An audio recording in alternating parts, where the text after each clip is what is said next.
ਸਤਿ ਸ਼੍ਰੀ ਅਕਾਲ ਜੀ, ਮੈਂ ਭੁਪਿੰਦਰ ਗਰੇਵਾਲ, ਡੇਲੀ ਪੋਸਟ ਪੰਜਾਬੀ, ਤੁਹਾਡਾ ਸਵਾਗਤ ਹੈ ਜੀ। ਇੱਕ ਪਿੱਛੇ ਜੇ ਵੀਡੀਓ ਵਾਇਰਲ ਹੋ ਰਹੀ ਹੈ ਪਿਛਲੇ ਕਈ ਦਿਨਾਂ ਦੀ, ਸਾਡੇ ਨਾਲ ਉਹ ਨੌਜਵਾਨ ਨੇ, ਅਸੀਂ ਉਹਨਾਂ ਨੂੰ ਤੁਹਾਨੂੰ ਰੂਬਰੂ ਕਰਾਉਣ ਜਾ ਰਹੇ ਹਾਂ ਔਰ ਉਹਨਾਂ ਤੋਂ ਪੁੱਛਦੇ ਹਾਂ ਕੀ ਉਹਨਾਂ ਦਾ ਨਾਮ ਆ, ਕਿੱਥੋਂ ਬਿਲੋਂਗ ਕਰਦੇ ਆ ਔਰ ਕਿਸ ਤਰ੍ਹਾਂ ਸਬੱਬ ਬਣਿਆ ਮੋਦੀ जी ਦੀ ਇੰਨੀ ਤਾਰੀਫ ਕਰਨ ਦਾ। सो नमस्ते जी, डेली पोस्ट में आपका स्वागत है जी। जी बहुत बहुत शुक्रिया आपका भी। कहाँ से हैं और क्या नाम है? मैं अपने भारत देश की भूमि से हूँ और मेरा नाम मोहित शर्मा है। तो I am Indian and I proud to be Indian. मुझे गर्व है अपने आप को भारतवासी कहते हुए, भारत का नागरिक कहते हुए, क्योंकि देश में हम कहीं भी किसी भी कोने में रहें, हम सबसे पहले इंडियन हैं और इस शब्द को हमें नहीं भूलना चाहिए।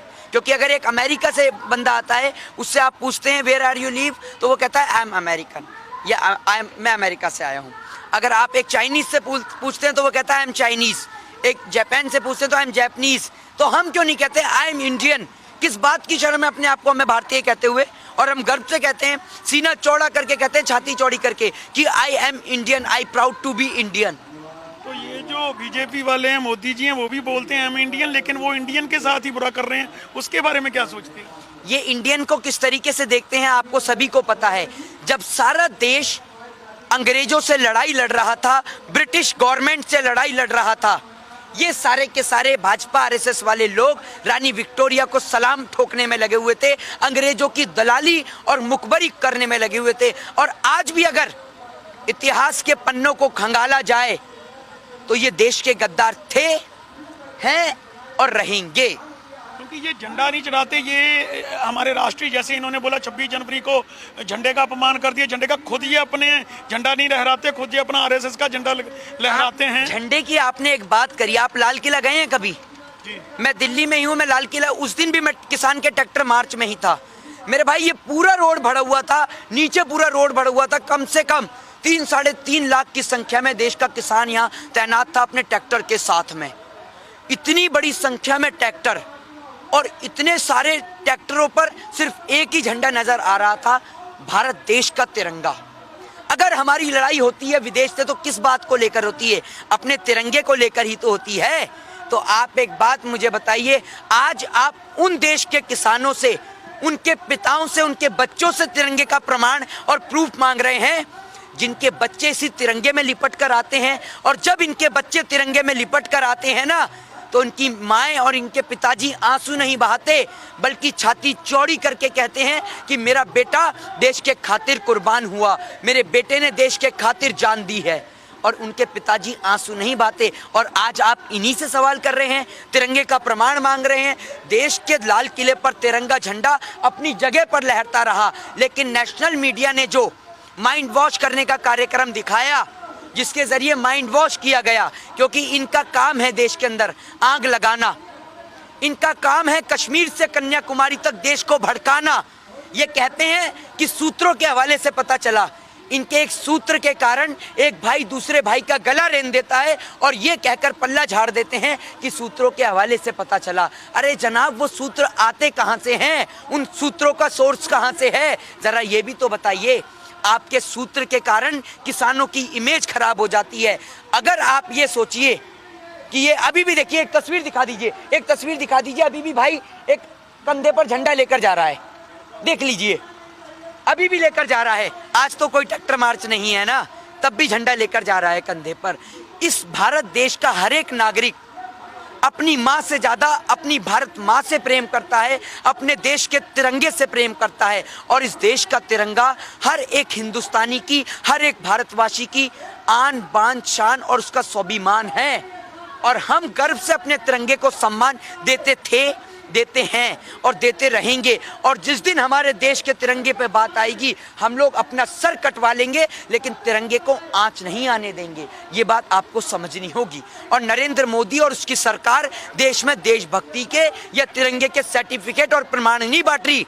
अरे बताएं मुझे, देश के प्रधानमंत्री नरेंद्र दामोदर दास मोदी जी, कि आपकी पार्टी में ऐसे कितने नेता हैं? ज्यादा नहीं, 5 नेताओं के नाम बताइए जिनके बेटों ने सरहद पे जान गंवाई हो। एक देश में नेता का कुत्ता क्या मर जाता है, क्रिकेटर की उंगली में क्या चोट लग जाती है, सारे नेता पिठलगू बन के ट्वीट करना शुरू कर देते हैं।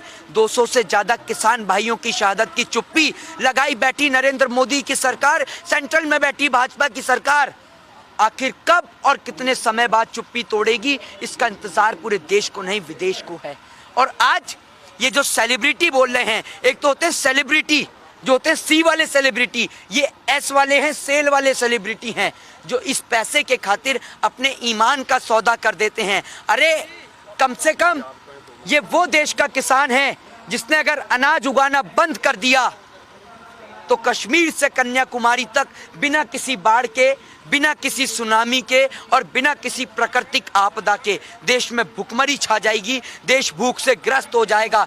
तो किसान को सम्मान दीजिए, किसान को रिस्पेक्ट दीजिए और किसान को खालिस्तानी, आतंकवादी, पाकिस्तानी, टेररिस्ट या दोगला उस दिन कहिएगा जिस दिन आपके पास इतनी टेक्नोलॉजी आ जाए कि आप कंप्यूटर से बैठे बैठे गन्ना उगा सकें, कंप्यूटर से ज्वार उगा सकें, मक्का उगा सकें। उसके लिए उठ के सुबह 4 बजे नंगे पांव खेत में जाना पड़ता है। जब प्रधानमंत्री नरेंद्र मोदी जी अपने मखमली कंबल और बिस्तर को नहीं छोड़ते, मेरे देश का किसान नंगे पांव खेत में जाता है और जाकर पूरे देश का पेट भरने का काम करता है। तो मुझे गर्व है अपने देश के किसान पर, अपने देश के जवान पर। और आज आप उस पे जो प्रश्न चिन्ह लगा रहे हैं ना, ये पूरा देश देख रहा है। ये तो बोलते हैं जैसे लोकसभा में पीछे शुरू हुआ और उसके अंदर ये बोला गया भी 216 से ज़्यादा जो एमपीज हैं वो किसान हैं। उन्होंने अपने वो जो लिखते हैं ना डेजिग्नेशन में, वहाँ पे लिखा है। लेकिन ये बोलते हैं ये जो किसान हैं ये पैसा दे के लाए हुए हैं, ये वो किसान नहीं है, हम असली किसान हैं। तो सच्चाई क्या है आपके हिसाब से? देखिए, मैं आपको अगर सीधे तौर पर बताऊं, इन भाजपा के अंदर अभी एक ही नोट निकला है मेरी जेब में से, इसमें 50 और ऐड कर दीजिएगा। इन भाजपा के किराएदारों की और भाजपा के द्वारा लाए गए भाड़े के किराएदारों की औकात सिर्फ 100 रुपए की, एक 50 का नोट है, ये एक इसमें और ऐड कर दीजिएगा। इन 100 रुपए की औकात है और 100 रुपए की औकात एक दिन की होती है। ये एक दिन के लिए आते हैं, जितने घंटे के लिए इनको 100 रुपए मिलते हैं, उसके बाद ये लापता हो जाते हैं। और सारे किसान तो पार्लियामेंट में पहुंच गए, यहाँ तो सब आतंकवादी बैठे हैं, टेररिस्ट बैठे हैं। असली किसान तो हेमा मालिनी है, जो पहले फ्लोर पे गन्ना उगा रही है महाराष्ट्र में, दूसरे पे ज्वार उगा रही है और तीसरे पे मक्का उगा रही है। असली किसान तो आपने देखा सनी देओल है, जो गुरदासपुर में अपने घर के अंदर खेती कर रहा है। असली किसान तो जेपी दलाल है, जो खेती कर रहा है और किसानों को कहता है कि किसान तो मर रहा है। अरे किसान ने आत्महत्या करी है तो इन तीनों कृषि काले कानून को लेकर, और 200 से ज्यादा शहादत की जिम्मेदार देश की नरेंद्र मोदी एंड सरकार है और सीधे शब्दों में जिम्मेदार, और इन्हें एक्सेप्ट करना होगा। जय हिंद, जय भारत, वंदे मातरम। तो ये तो बोलते हैं भी हमने 2-2 हज़ार रुपये दिए, उनको 6-6 हज़ार साल का दिया है और इनको यूरिया फ्री दिया है, ये दिया है। उसके लिए आपको क्या कहना है? 2000 रुपए, 2000 रुपए में ना प्रधानमंत्री नरेंद्र मोदी जी की शेप भी नहीं बनती, समझ रहे हैं? उनके बाल नहीं कटते, लाखों करोड़ों रुपया बहा देते हैं उनके मेकअप पे ही।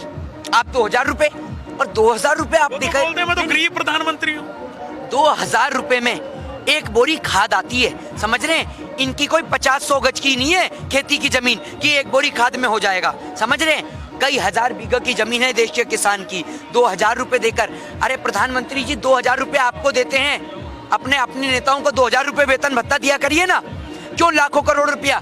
एक दिन के लिए अगर कोई सांसद बन जाए तो जीवन भर पेंशन मिलती है, और किसान के 2000 रुपए का बखान कर रहे हैं। 2000 रुपए अगर इतने ही महत्वपूर्ण हैं तो अपने नेताओं और सांसदों की सैलरी 2000 करके देख लो ना, ज्यादा नहीं, 2 महीने के लिए ही करके देख लो। आपको अपनी औकात का पता चल जाएगा, अपने लेवल का पता चल जाएगा।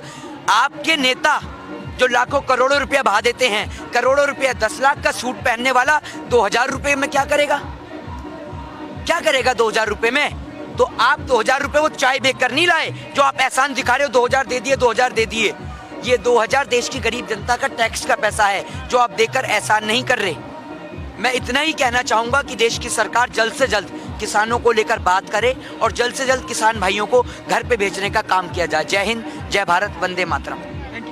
ਤੇ ਇਹ ਸੀ ਅੱਜ ਦਾ ਨੌਜਵਾਨ ਜਿਨ੍ਹਾਂ ਨੇ ਆਪਣੇ ਦਿਲ ਦੇ ਜਿਹੜੇ ਬਲਬਲੇ ਉਹ ਸਾਡੇ ਨਾਲ ਸਾਂਝੇ ਕੀਤੇ ਔਰ ਇਸ ਸਰਕਾਰ ਪ੍ਰਤੀ ਆਪਣਾ ਗੁੱਸਾ ਜ਼ਾਹਰ ਕੀਤਾ ਵੀ ਇਹਨਾਂ ਦੀ ਕਹਿਣੀ ਹੋਰ ਆ, ਕਰਨੀ ਹੋਰ ਆ। ਸੋ ਕੈਮਰਾਮੈਨ ਦੇਸ਼ਰਾਜ ਦੇ ਨਾਲ Bhupinder Grewal, daily post Punjabi, Ghazipur border, UP, Delhi.